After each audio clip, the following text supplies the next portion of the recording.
ये हमारा video number second होने जा रहा है। ऑलरेडी हमने परीक्षा बोध का एक वीडियो अपलोड कर दिया है। अगर आपके पास नई परीक्षा बोध है तो देन बेहतर है आप उसे ओपन कर लीजिए और सारे क्वेश्चन को टिक करिएगा।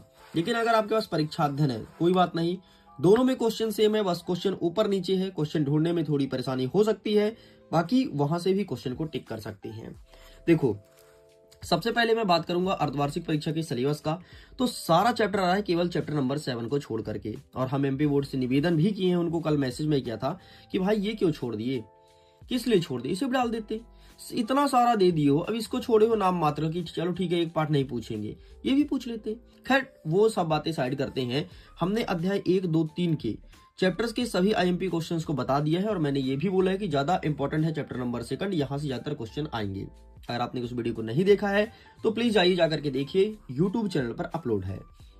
आज के इस वीडियो में कवर करेंगे अध्याय 4, 5, 6 के उन सभी क्वेश्चंस को जो कि हमारे एग्जाम में देखने को मिलेगा। तो चलिए बिना टाइम वेस्ट किए हम करते हैं वीडियो को शुरू। तो सीधे चलते हैं रासायनिक आवंधन एवं आणविक संरचना, मतलब पेज नंबर 59 में। तो फटाफट ओपन कर लेते हैं 59 पेज नंबर क्या कह रहा है और इसके क्वेश्चन को बहुत अच्छे से देखेंगे। चलो भाई, तो ये रहा तुम्हारे सामने चैप्टर्स। अब मैं थोड़ी जूम करता हूं ताकि तुम्हारा जो नजर है ना टोटल ऑन स्क्रीन होना चाहिए, भटकाव ना हो, क्योंकि नजर बहुत जल्दी भटकती है इधर उधर। ठीक, तो मैं थोड़ी और जूम कर देता हूं। ओके गॉट इट, सब कुछ विजुअल है ना अच्छे से। चलो अब मैं जिस क्वेश्चन को बोलूं केवल वही प्रश्न करके जाना है, क्योंकि मैं टॉप 20 क्वेश्चन ही बताऊंगा, ज्यादा क्वेश्चन नहीं बताऊंगा। तो यहाँ पे आते हैं। सबसे पहले क्या कहता है, लुईस अम्ल की संरचना। प्लीज इसे अच्छे से कर लेना, ठीक है। और कौन कौन सा करना है, H2S का करना, BeF2 का करना, ठीक है। और यहां से आपको कर लेना है SiCl4 का। ये 3 अच्छे से कर लेना। लुई की संरचना जो है वो एग्जाम में देखने को मिलता है एंड इस प्रकार से इसकी संरचना हमें बनानी है, ठीक है। तो इसे अच्छे से कर लेना है। यहाँ पर लिखा भी है NCERT, ठीक है। ये सब बातें तो खैर ठीक है, लिखा है नहीं लिखा है, लेकिन तगड़ा है क्वेश्चन, इसे करना है। बाकी कुछ मत करो, छोड़ दो। नेक्स्ट हमें देखना है प्रश्न क्रमांक 6 कि SO3, NO2 और NO3 1 नेगेटिव की अनुनादी संरचनाएं क्या होती है। अनुनादी संरचना को एक नजर ध्यान रखना, बाकी ज्यादा एग्जाम में नहीं आता है, मैं ये भी बता देता हूं। नेक्स्ट क्वेश्चन जो एग्जाम में आएगा वो ये है कि एकाकी इलेक्ट्रॉन युग्म से आप क्या समझते हैं। इसे अच्छे से कर लेना विथ एग्जाम्पल, ठीक है। एग्जाम्पल भी ध्यान रखना, एग्जाम्पल भी देखने को मिलेगा। बाकी यहां से कुछ नहीं आ रहा है, छोड़ दो, ठीक है। अभी तक मैंने 2 प्रश्न बताया है, ज्यादा नहीं। आगे बढ़ते हैं। द्विध्रुव आघूर्ण से क्या समझते हैं, 2 नंबर का प्रश्न बन सकता है, तो आप इसका भी स्क्रीनशॉट ले लीजिए, इसे भी प्रिपेयर करना है, ठीक है। नेक्स्ट, ये सब छोड़ दो, कुछ नहीं आ रहा है। नेक्स्ट हमें देखना है कि हाइड्रोजन बंध से आप क्या समझते हैं। इस क्वेश्चन को अच्छे से प्रिपेयर करना है, यहां से भी एग्जाम में देखने को मिलेगा क्वेश्चन। नेक्स्ट कह रहा है सिग्मा और पाई बंध के बारे में आपको जानकारी होनी चाहिए, 1 नंबर का प्रश्न बनेगा, ठीक है। सिग्मा में कैसा होता है, पाई में कैसा होता है, इसलिए इंपॉर्टेंट है। सेम टू सेम ये तो नहीं आएगा, लेकिन सिग्मा और पाई का बंध कैसा बनता है, कौन सा मजबूत होता है, ठीक है, और किस प्रकार से बंध बनता है, ये चीज तुम्हें बेसिक जानकारी पता होनी चाहिए। नेक्स्ट आगे बढ़ते हैं नेक्स्ट क्वेश्चन की तरफ। HF अणु HI अणु से अधिक ध्रुवीय है क्यों, इस क्वेश्चन को अच्छे से तैयार कर लेना। ये क्वेश्चन कई बार रिपीट हुआ है आपके एग्जाम में और इस बार देखने को मिलेगा। बाकी छोड़ दो, कुछ नहीं आ रहा है। नेक्स्ट हमें 17 नंबर तैयार करना है कि अनुनाद से आप क्या समझते हैं, क्या होता है अनुनाद, ये चीज हमें अच्छे से प्रिपेयर करना है, ठीक है। तो इस क्वेश्चन को भी टिक कर लीजिए।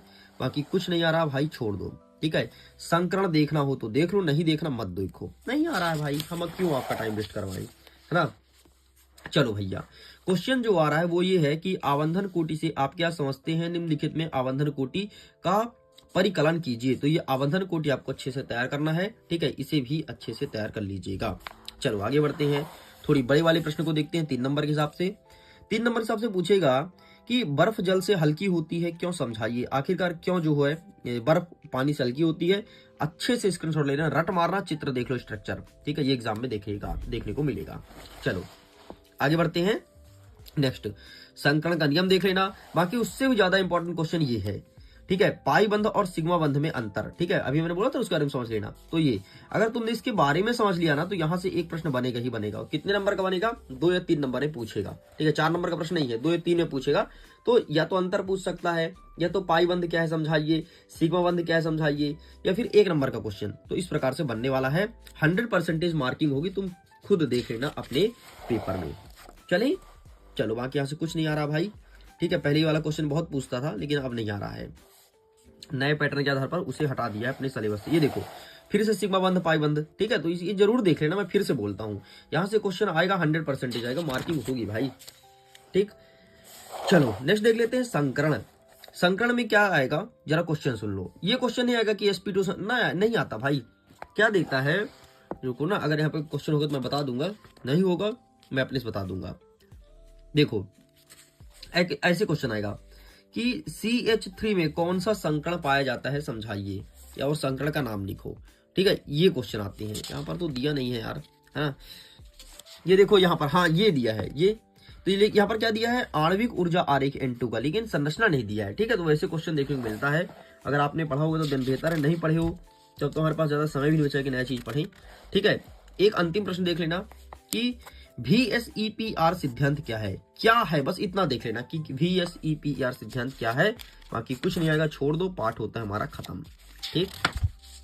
लो भाई खत्म, ये देखो ये मिल गया, हाँ ये प्रश्न की बात कर रहा था, जैसे NH3 की आकृति कैसी होती है, ठीक है। तो ये तुम्हें बताना है कि sp3 संकरण होता है, ठीक है। ये ऐसे क्वेश्चन बोल रहा था, ये VSEPR सिद्धांत से निकलता है, ठीक। तो ऐसे क्वेश्चन हो गया, तो NH3 देखना है और एक देखना है आपको, ये मिल गया यार, इसको ढूंढ रहा था जब से, ये देखो CH4 देखना है, NH3 देखना है, H2, तीनों में से एक आएगा, गारंटी के साथ कहता हूं, यही जब से मैं ढूंढ रहा था, बहुत इंपॉर्टेंट क्वेश्चन है, देख लेना आएगा। खत्म होता है हमारा, नेक्स्ट आ गया ऊष्मागतिकीय पाठ 5। आइए देखते हैं पाठ 5 से कौन कौन से क्वेश्चन बनेगा हमारे एग्जाम में।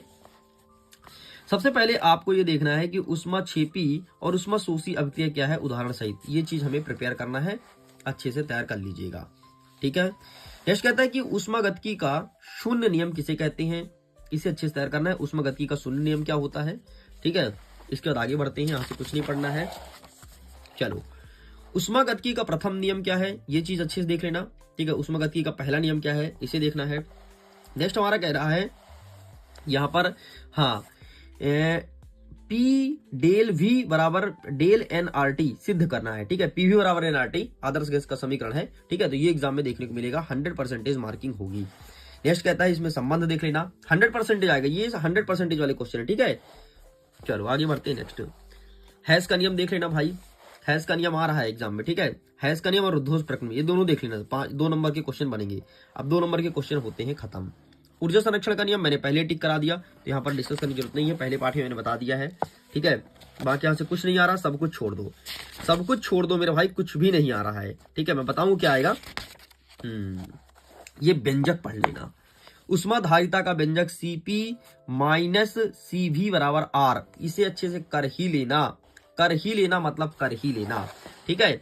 ये एग्जाम में कर लेना, तुम्हारे एग्जाम में देखने को मिलेगा। खत्म। बाकी यहाँ से एक और प्रश्न था, वो मैं ढूंढ रहा हूँ, ये देख ले भाई, हैश का नियम, ठीक है।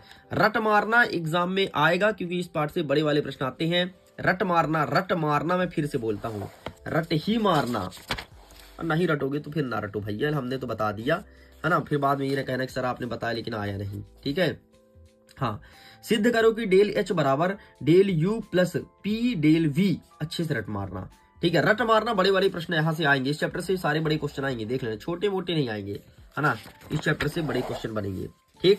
नेक्स्ट देखो, डेल G बराबर del H minus T del S, रट मारना, फिर से बोल रहा हूं, है ना। ये देखो स्क्रीनशॉट ले लो फटाफट अगर तुम्हें लेना है तो।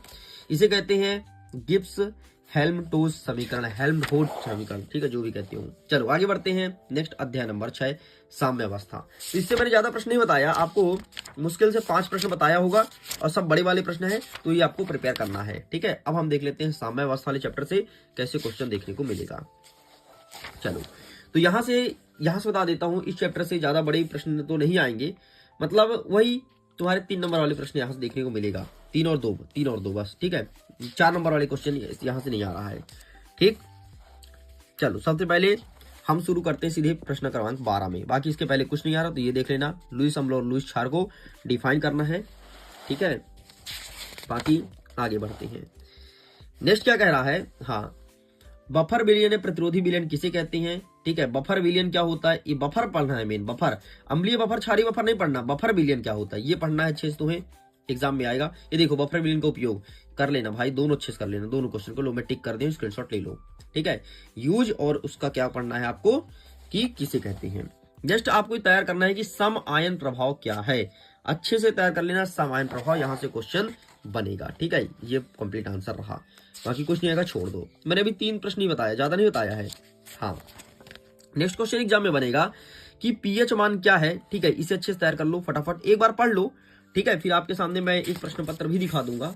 और ये प्रश्न पढ़ लेना भैया, नीचे वाला बी नंबर ऑलरेडी, ठीक है। ए नंबर ना पूछेगा, तुम लिख के ले लो, मेरे से लिख दूं कहीं पे, लेकिन बी नंबर 100% पूछेगा, ये भी लिख लो।